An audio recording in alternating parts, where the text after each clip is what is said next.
Podcasting is more than just talking. It's listening. BSing with Bob Schmidt. The BS with Bob Schmidt podcast featuring business owner, business grower, angel investor, entrepreneur, and author of the new book, The Gratitude Formula, a 7-step success system to create a life that you love. May McCarthy joining me. And May and I have had conversation on a couple of different occasions on my radio program, and I wanted to bring you in and invite you in to talk on my podcast. This new book, The Gratitude Formula, how did you come up with the idea to have a formula on being thankful? Well, it's really interesting, Bob. I wrote a first book, which we talked about, called The Path to Wealth, and it did really well, and lots of people worldwide have been able to achieve more of their goals as a result of using a simple morning routine to prime their brain for success. And one of the things that I recognized in hearing feedback from thousands of different readers is that they were able to manifest and achieve goals pretty easily by being disciplined in using the daily goal attainment practice. And this was true for the things that they believed were possible. But they all had some goals that they just didn't think were possible, and they're trying to use a goal attainment strategy to achieve them and getting blocked. And isn't that the case? I mean, if you don't believe that you actually can achieve something, then no matter how much you talk about it, think about it, and feel about it, if that overriding thought of disbelief is going to prevent you from receiving any intuitive messages from your subconscious pointing out and illuminating any possibilities. So I decided to write the gratitude formula to help people to remember that you've got to shift your belief to possibility. You don't need to figure out how you're going to achieve the goal, right? Because that's going to be revealed to you once you shift your belief. So shifting beliefs is the most important thing, and gratitude is a huge part of shifting beliefs. How do we know what goals to set so that way they're obtainable goals then? The ones that we can put a timeline on or an end date on that we're going to be able to get that one done? Well, for instance, I'll give you an example of what I'm talking about. So I have a friend of mine, and one of her goals was to get a new job. And I asked her, well, if you got a new job, what would your life be like? And she said she'd feel more appreciated and valued by her employees and by her employer and customers, and that she would be paid more. So I said, well, wait a minute. You don't really want to have a new job. What you want is to feel more appreciated, valued, and be paid more. And she said, well, sure. I said, okay, start being grateful for that in advance. Now, she had been an accounting manager and stuck in this one job for years and years and years and years. And she had all these thoughts going through her head about, oh, my gosh, I'm too old, to get a new job. I haven't kept up with, the latest and greatest in accounting practices, and therefore no one would hire me. And so she had all these doubts. And isn't that the way of human nature? Yes. We start doubting that we can achieve something just because we haven't achieved it in the recent past. So I said, look, in addition to using your gratitude daily practice, which is to be grateful for having the perfect job where you feel appreciated and valued by your employer and your coworkers and your customers, and that you are rewarded with a minimum or more of X number of dollars. In addition to that daily focusing on your goal with gratitude, I want you to go out and find some stories about other people that have changed jobs who are your age and who have gone on to be even more successful and are living the life that they love, and that they're in jobs that are really fulfilling and satisfying for them. So she agreed. As she started to read these additional stories about other people achieving the kind of success that she wanted, her beliefs started to shift into possibility. She started to think, wow, there's lots of people out here that are doing what I want to do, which is to have a satisfying job where I feel appreciated and am paid well. And if they could do it, I could do it. So in addition to using gratitude to describe her completed goals as though they're already done, she made what she wanted familiar and welcome. Well, it wasn't very long after that that she was, and I also asked her to do one more thing. I said, if you want to feel appreciated, start giving appreciation first. So one person per day needs to hear from you via text, via phone call, in person, via email, that they are appreciated by you. You need to do that. So she agreed.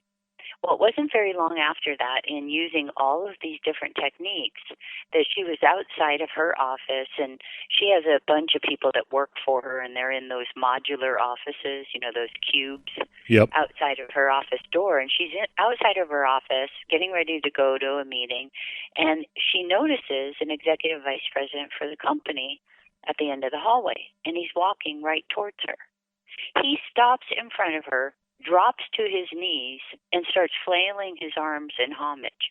All of her employees' heads pop up over their cubes, and they're all watching this, and he is saying, look, I want you to know how much I appreciate you and your team. You guys caught an error that could have cost us thousands and thousands of dollars. You guys are the greatest. You're the best. And here he is doing this in front of all of her employees, and she's feeling pretty good. He arranges for all the employees and her to get a bonus. And she felt really appreciated and was more included in proactive measures going forward as part of a vital and important member of the team to grow her company. She didn't even have to change her job, and she felt more appreciated and got a raise. So when you want to shift beliefs, in addition to using a daily goal attainment practice to focus on what you want as though you already achieve it with gratitude, you need to go find stories and other people that have achieved what you wanted and make that familiar and welcome. And if there's an opportunity for you to start giving something that represents what you want to achieve first, that will jumpstart your good so that you can start to notice more possibilities sooner. Wow. I was actually going to ask you. I was going to actually ask you. How do you go about showing gratitude if you're stuck in a job like your friend, and then all of a sudden, you opened it up and you told us how to do that. That's fantastic. May, how do you find the stories that may mimic your life so that way you can look, for yourself to maybe open those windows up for yourself? Well, in my book, I have lots and lots of different examples of that. One woman who was a scientist wanted to be a paid singer. Another guy that was a real estate agent in San Diego wanted to be a hugely successful real estate agent. And when you find people, you can go online and find stories about people who, let's say you don't want to have diabetes. Your whole family has told you ever since you were a little kid that you're going to have diabetes. It's a medical condition that's hereditary, and you don't want to have that experience. Well, go find other people who have had diabetes as part of their medical history, their family medical history, and who have not had to experience it. There are lots and lots of stories on the internet. You'd be surprised when you start telling other people what your goals are, how many other people say, gosh, I know somebody who experienced that success. Let me give you their phone number. When I made a decision to write a first book, I had all sorts of beliefs that were telling me it was not possible. I mean, I went to school in Hawaii, and that's the worst school system in the country, I believe. It was ranked 50 out of 50 when I was going to high school there. All right. Yeah. Well, it's like a foreign language when you're growing up there. They have their own dialect, and it's, anyway, it was great fun to grow up there. But nonetheless, not the greatest school system. And the idea of being a published author was so far away from something that I thought was possible. I'm a businesswoman. I'm a serial entrepreneur. I'm an angel investor. I know business well. But to write a book and compare myself to other authors who I absolutely love and who have beautiful prose and have, spent their entire lives learning to be a great author, I just didn't think it was possible. As soon as I made it a goal and started trying to look for people who had become successful authors, I was able to find lots and lots of stories about all sorts of people. And as my beliefs started to shift, because I started thinking, if they could do it, I could do it. As soon as they started to shift, more and more people showed up as published authors. I mean, I even met some in the line at the grocery store. Well, I'm waiting to check out with groceries. The woman behind me said she was a published author.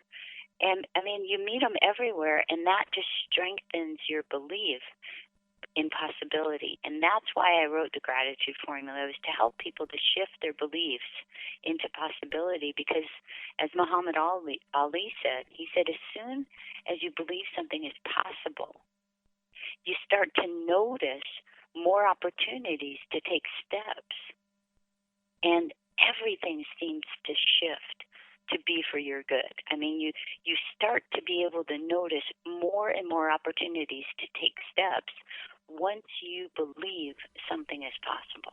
May, do you think that it has to do with your eyes are opened all of a sudden? Because I know that almost every time I've bought a new car, I'm thinking to myself, oh, I'm the only person that has this. Oh, there's one there, and there's another one over there, and hey, look, there's that same car right there, and there's another one of the same color.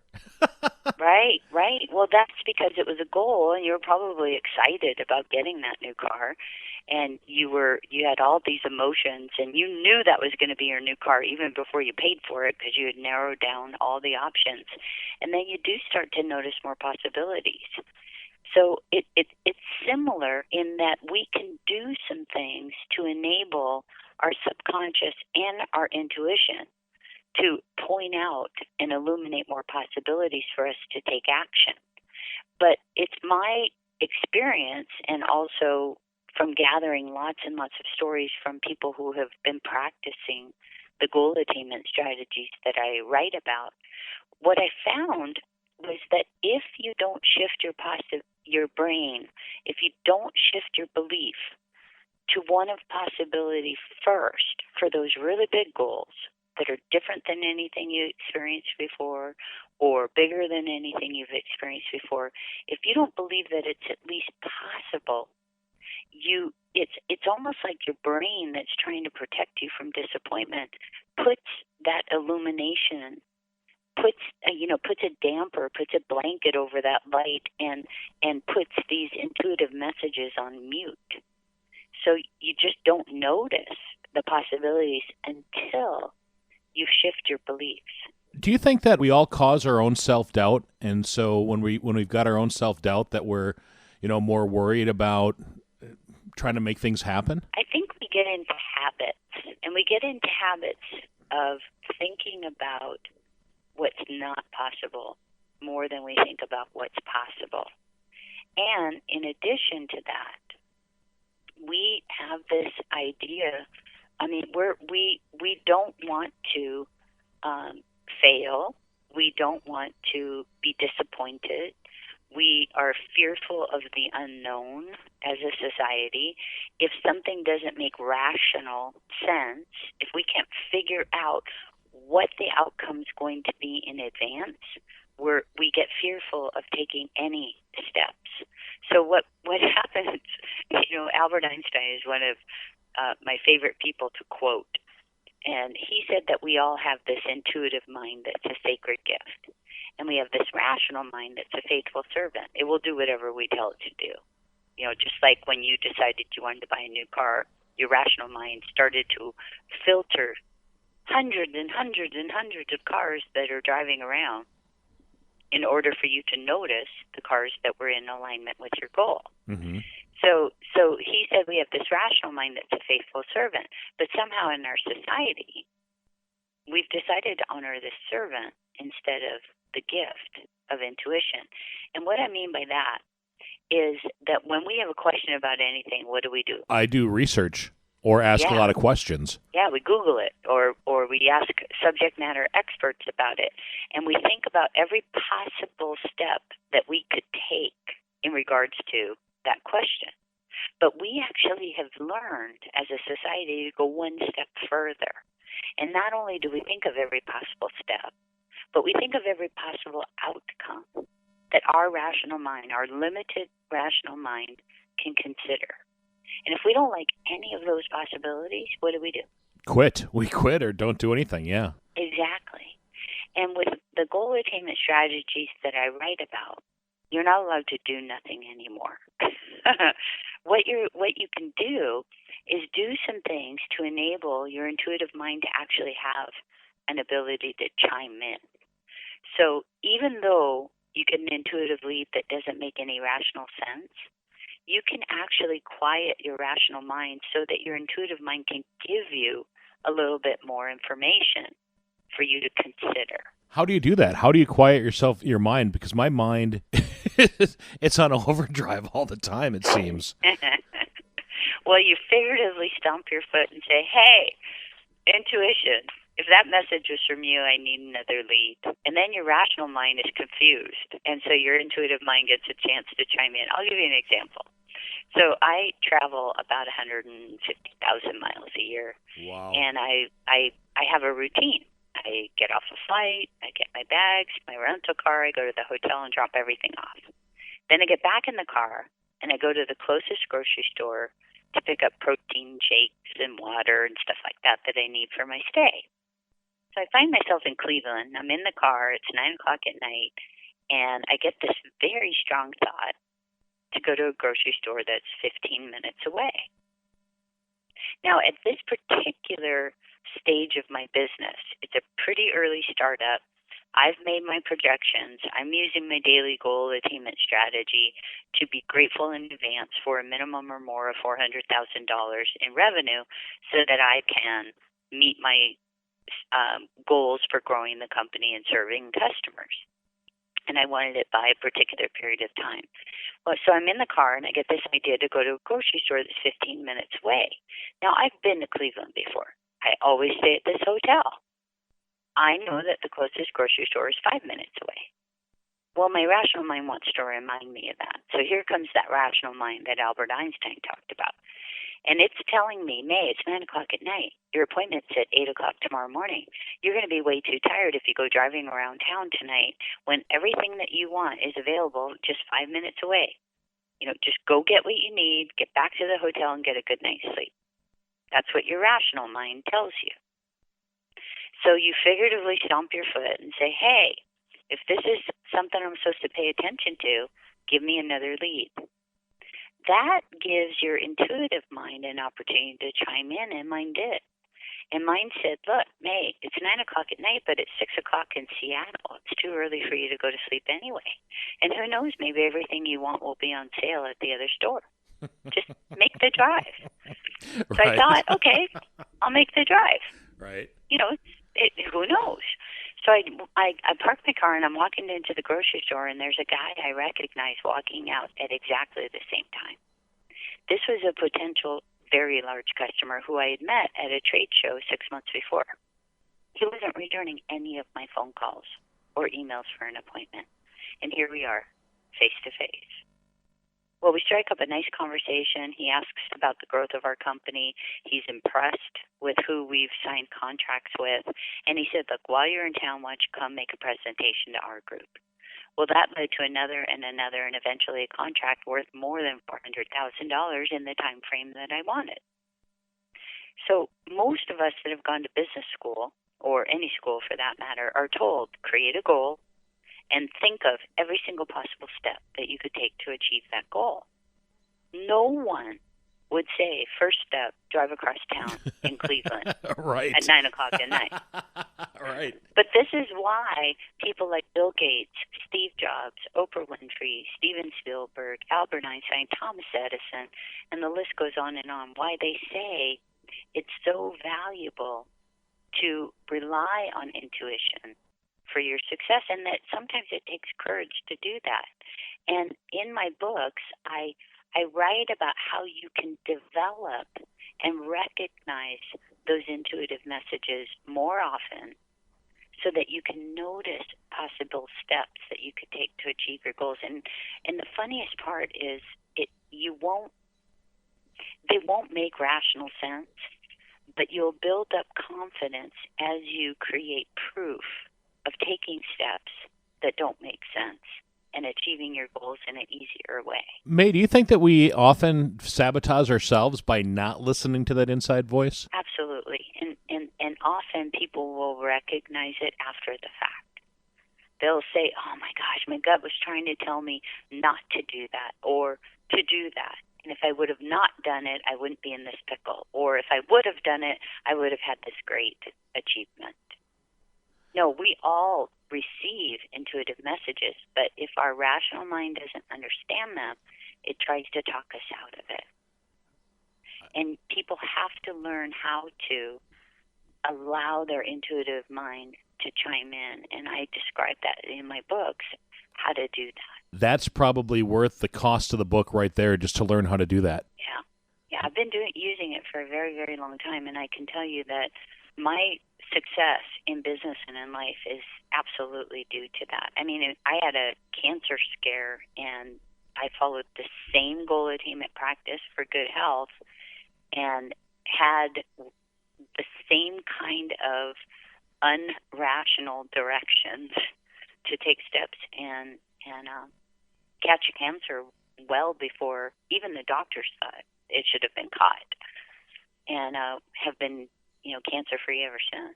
Is a lot of what you're talking about, May, does it deal with spirituality plays into this and you're able to figure some of the stuff out, or are you just open to gaining more insightfulness on yourself? I think that spirituality, as it relates to what I describe, I would say yes, it plays a part simply because you can't see intuition and you can't see the source of your intuition.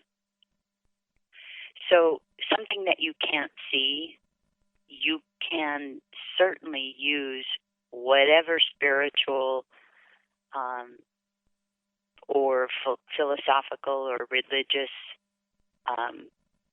whatever feels right to you in terms of describing that source of something that you can't see that is providing you with good information. Some people in my workshops will call it God. Some people call it the Holy Spirit. Some people call it, I just gave it a title because I'm a CEO, so I gave it a title and call it the Chief Spiritual Officer. But you can call that source of this intelligence anything you want. But it doesn't negate the fact that it exists for each and every one of us all the time if we want to tap into it and use it as a tool for our success. How do we remember some of those things? Because I get these flashes of intuition often. As I mentioned earlier, my mind is always racing. How do we, tap into remembering, hey, that one idea is going to be might be something worth looking into. Oh, that one's a really good one to look into too. This one maybe not so much. If you've got them coming at you all the time, how do you remember the ones that would be maybe most important or most imperative to look at now? So I ask for another lead a lot. I'll get an intuitive hit, a gut instinct, a strong idea or a thought, and I want to make sure that it's not just a random thought, because I have random thoughts all day long, as I'm sure you do too. I mean, just stuff just shows up in my head, and so I'll just say, hey, if this is something I'm supposed to pay attention to, give me another lead.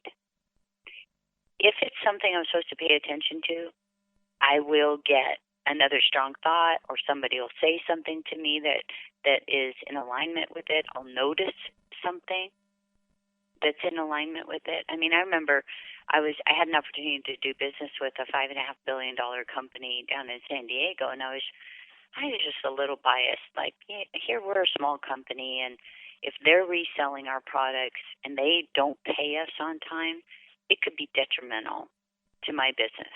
They could slow pay me to the point where I get myself into a financial situation where I have to get bailed out, and lo and behold, they might be able to pick up my company for a very small amount of money.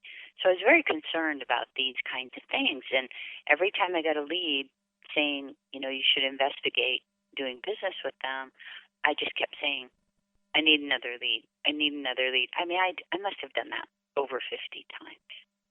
Well, I'm driving across the bridge one day to work, and I see this billboard that I hadn't seen before. It says, your fortune will be made in San Diego. And I just started cracking up because right then I noticed that. I could have driven by it 100 times, and I just never noticed it before. But that day I noticed it, and I just started laughing. So I went to the office, and and I called them. I said, I'm willing to consider. Well, everything that unfolded after that, all the ideas that I had to put guarantees in the contract and things that would protect my financial interest just came to me, in really wonderful ways. I met somebody else that had done business with them, and this is how they protected themselves. I mean, really uncanny accidents. Well, they're not accidents. What they are is other forms of intuition, because they can come through messages through other people as well. And my interests were completely protected. We made boatloads of money together. We ended up selling our company later to them, and were able to serve thousands more customers in a much greater way. Everybody benefited. So has all of this stuff kind of come together and helped you out in your serial entrepreneurship and your authorship, in your being an angel investor? So you're using the intuition a lot of times, and the shifting of the beliefs, and so you've used all of those things to become successful, May? Absolutely. And you know what? It's a lot easier when you don't have to do it all yourself and limit yourself to just your rational understanding. There is an intelligence, and like I said, when we look at Bill Gates, Steve Jobs, Oprah Winfrey, we look at all of them as exceptions, when in fact what they should be looked at is as examples. We can do what they're doing if we do the same thing they're doing, which is to trust and rely on intuition, to rely on this intelligence that illuminates itself, these possibilities that illuminate themselves when we're focused on what we want outcomes to be with gratitude. But most people, they wake up every morning, they pick up their mobile devices, they turn on the news, and they allow other people to program what's important to them. And what I'm asking people to do is spend the first half an hour in the morning programming what they think is important to themselves. And if success and financial abundance and perfect health and right relationships, great recreation, a fabulous job where you're using your skills and talents in really fun and remarkable and fulfilling ways, if all of those things are important to them, start their day out being grateful for having already achieved those, and everything else throughout the day will line itself up to be more in alignment with those goals. But if you're programming yourself with what everybody else thinks is important, you're going to see more evidence of that instead. You know, May, over the last few weeks, I've taken Facebook off my phone to kind of start to do that a little bit more. And I'll tell you what, the extra minutes that I have in my day, it's pretty gosh darn amazing. Yeah. So, May, what got you into the gratitude way of life? You know, I was asked this question. Forbes just did an article on the gratitude formula, and that was the first question that I was asked was, when did you start recognizing that gratitude was part of a success tool? And I think it was when I had my first business. It was the summer before my sophomore year in college, and I started a business, and we grew that while I was going to school full time to about 250 employees. And I remember getting so excited when we would meet our sales goals. I was so grateful. I'd dance around. I'm so excited that we met them. And then as I started to continue to create sales goals, I just somehow, now that I had proof that my forecasting was accurate, I started to think, of course I'm going to achieve those goals because I have all this proof of having achieved them over the last several years.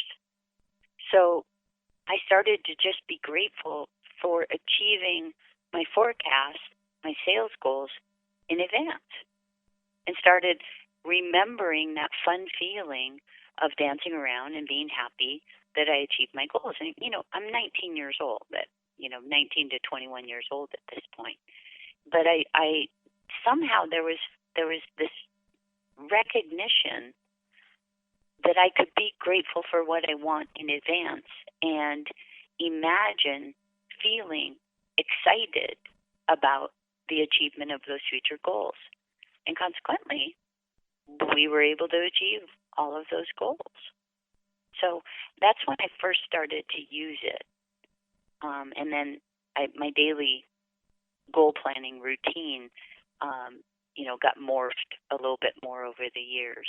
But that's when I started using gratitude as a tool for success, and I've used it ever since. May McCarthy joining us on the BS with Bob Schmidt podcast.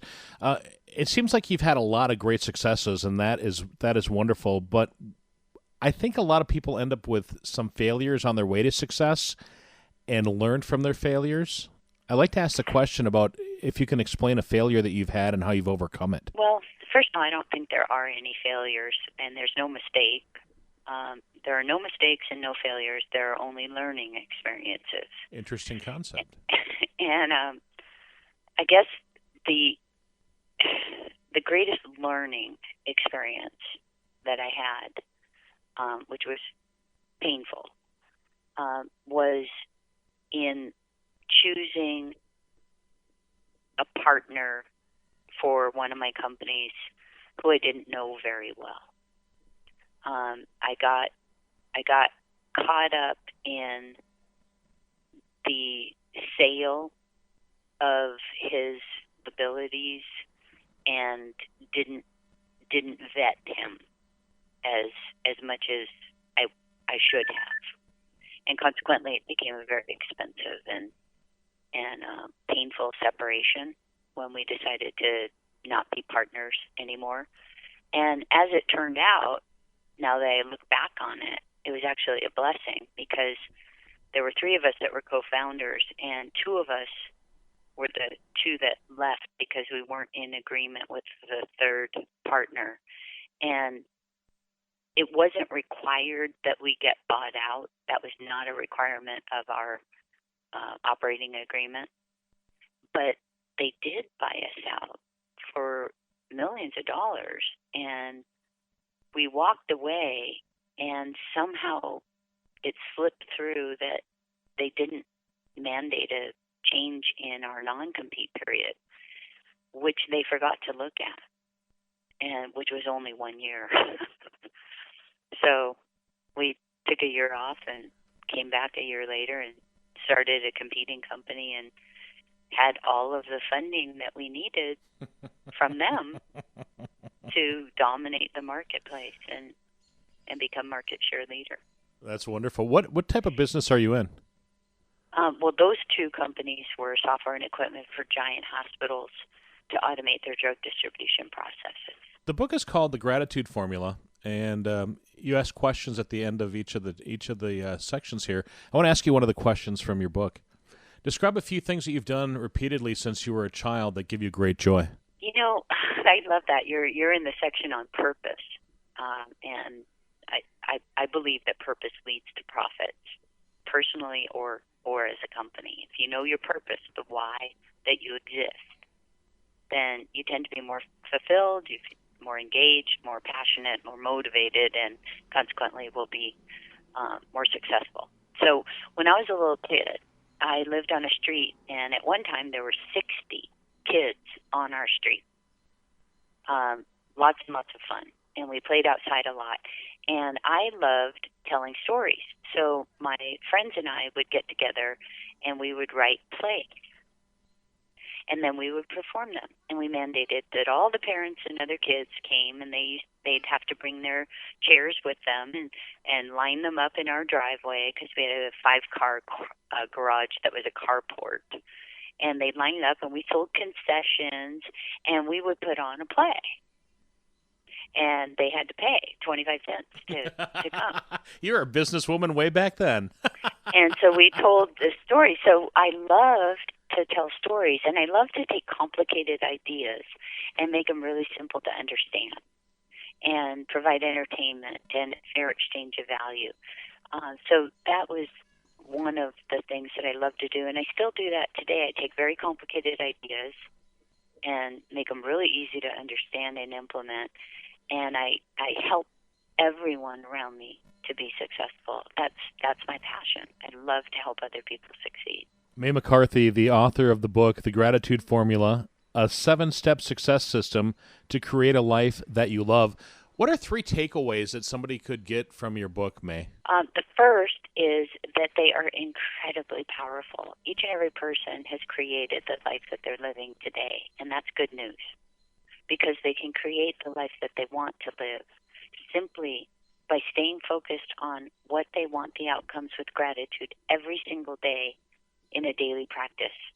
The second is that success is a system, not a secret.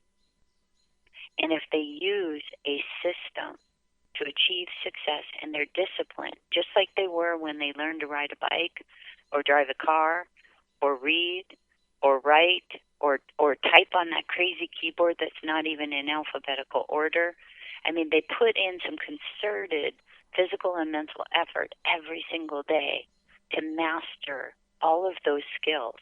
And they can do the same thing in achieving their goals. If they put in 25 to 30 minutes every morning to stay focused on what they want with gratitude as though it's complete, they will have success. And then finally, don't give up and don't listen to what other people say.